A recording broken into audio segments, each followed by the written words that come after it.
Now, graduates, you will hear from one of your own, the student speaker for the class of 2014, Olivia Smith-Hammond of CCV's Winooski Academic Center. And here to introduce Olivia is Coordinator of Academic Services, Amy Stewart.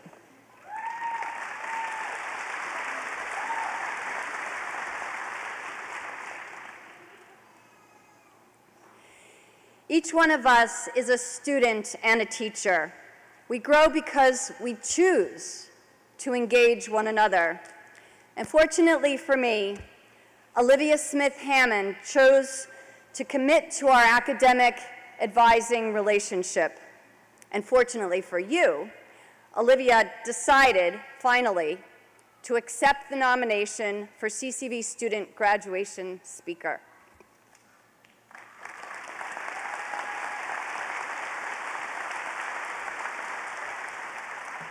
Hi, I'm really nervous, but I'm mostly excited. So let's get started. President Joyce Judy, members of the Vermont State College Board of Trustees, Governor Shumlin, Stewart, Comstock, Gay, guests, and my fellow students. Thank you for giving me the opportunity to speak with you this afternoon. I noticed that my speech echoes some of what Governor Shumlin has said about the challenges we've faced, and I promise you that I did not speak with him before I wrote my own speech. And I'm going to take my hat off right now. It might be unconventional, but it's distracting me while I speak, so.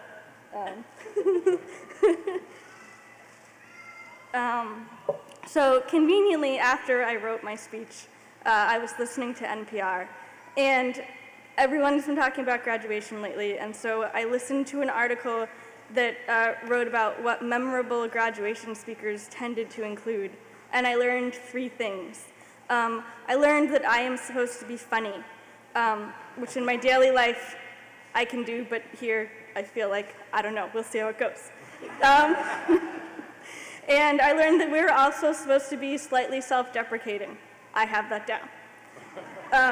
And lastly, I learned that it doesn't matter what I say, potentially, because you may not remember what I say, because in the article it said, most people do not remember anything about what their graduation speakers have told them.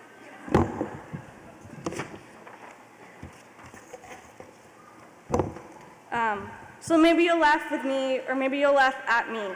And I really hope that because I'm so nervous, I don't sound like I'm reading this in a monotone voice, and it sounds like I'm reading a eulogy.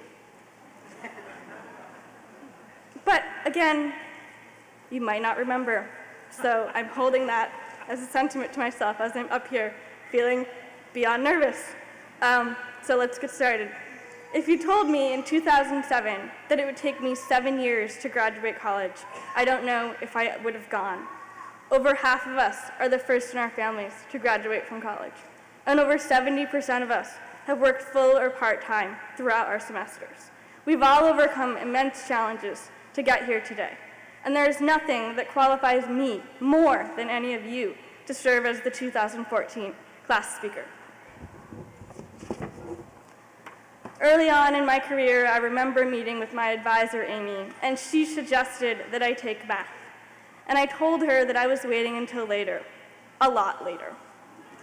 Today, I'm going to share a story with you about how I did everything humanly possible to get out of taking the CCV math requirements because I felt like they were so challenging that I just couldn't do it.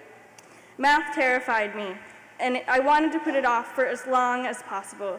It was more important for me to take the courses that I wanted to study and get my degree requirements met before I took math. And I was thinking, maybe I'd even get out of math altogether. Because math, who needs it? Well, everyone at CCV does, and it is a requirement to graduate. Math was my Mount Everest.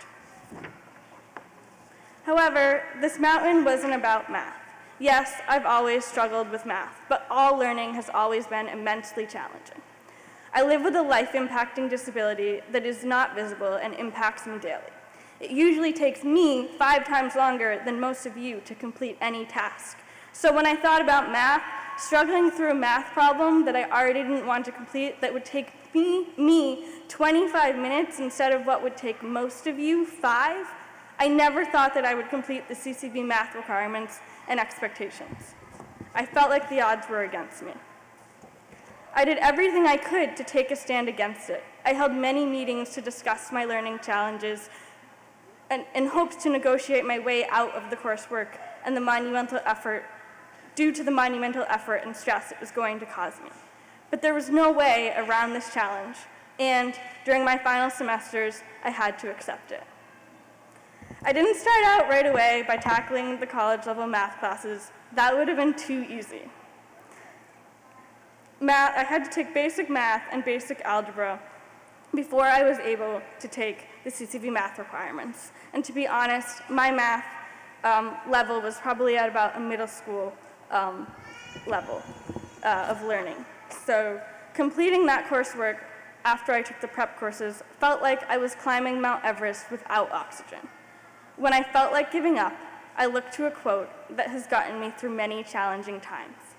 Feminist and activist Audre Lorde says, "When I dare to be powerful, to use my strength in the service of my vision, then it becomes less and less important whether I'm afraid." Math was consuming all of my summer, but I knew that I had to accept the challenges and the setbacks to complete this process. And even though I didn't really think that it was going to pay off, my efforts were matched with success. Today I know that it was no accident that I passed the quantitative reasoning assessment. I did have to take it twice. The story of perseverance, of accomplishing something extraordinarily challenging and overcoming that obstacle, is pretty typical of graduation speeches. And I also know that at CCV, none of us are strangers to those obstacles that can get in our way and feel like immovable and insurmountable. But for all of us, whom it takes great effort to complete nearly everything, triumph is cause for celebration. Let's take a moment now to reflect on the Everest that we've each had to overcome. And let's celebrate our accomplishments.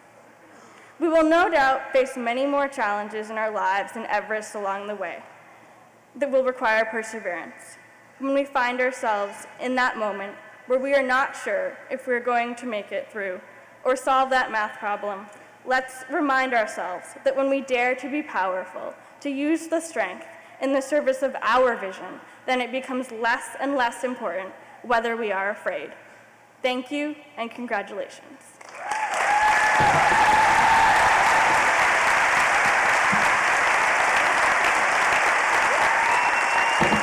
Thank you to you.